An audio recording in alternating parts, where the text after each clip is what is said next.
মেঘালয় রোডে আজকে আবার জাম আছে।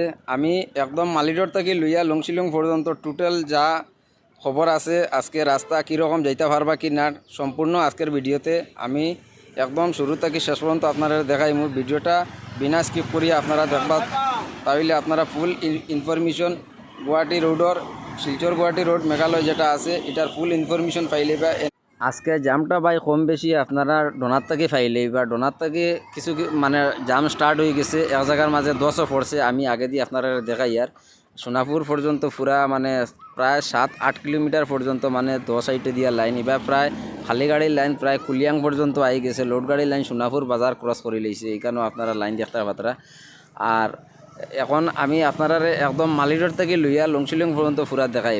মালিডোর এখানে দেখাই নি, একটা টেইলারের উপরে একটা ক্যারেং পড়ছে। এর আগে ডোনা ফাইবার বস্তি যেটা আছে এই বস্তির মধ্যে দেখো লাইন, আর এখানে এক জায়গার মধ্যে 10 পড়ছে। এই 10টা কিন্তু যদি রাত্রে বৃষ্টি দেয় কিন্তু এখানে জাম লাগার পুরা সম্ভাবনা আছে। মাটি প্রায় অর্ধেক রাস্তা আই গেছে, যদি বৃষ্টি দেয় না, মেঘ বৃষ্টি যদি দেয় না তাইলে তো রাস্তা ক্লিয়ার থাকবো আশা করা যার। আর যদি বৃষ্টি বেশি দিলে তাইলে এই জায়গায় জাম লাগার সম্ভাবনা আছে। লাইন এখন দেখো আপনারা এটা কুলিয়াং বস্তি থেকে লইয়া পুরা জাম আছে। এখানে সোনাপুর যে টার্নিং আপনারা এই যে ছবিটা দেখতে, এখানে সোনাপুর মন্দিরের উপরে যে দুর্গা মন্দিরের উপরে যে টার্নিং আছে, এই টার্নিংও দুইটা গাড়ি খারাপ হওয়ার কারণে মানে এই সোনাপুর মানে আজকে পুরা জাম আছে। জাম থাকলেও গাড়ি মোটামুটি চলের, কিন্তু রাস্তা আজকে পুরা জাম থাকবো। এখন আমি আই গেছি টুলগেট পর্যন্ত। টুলগেট যেটা আছে লংশিলং টুলগেট, যেটা টুলগেটের সামনা পর্যন্ত রাস্তা ক্লিয়ার।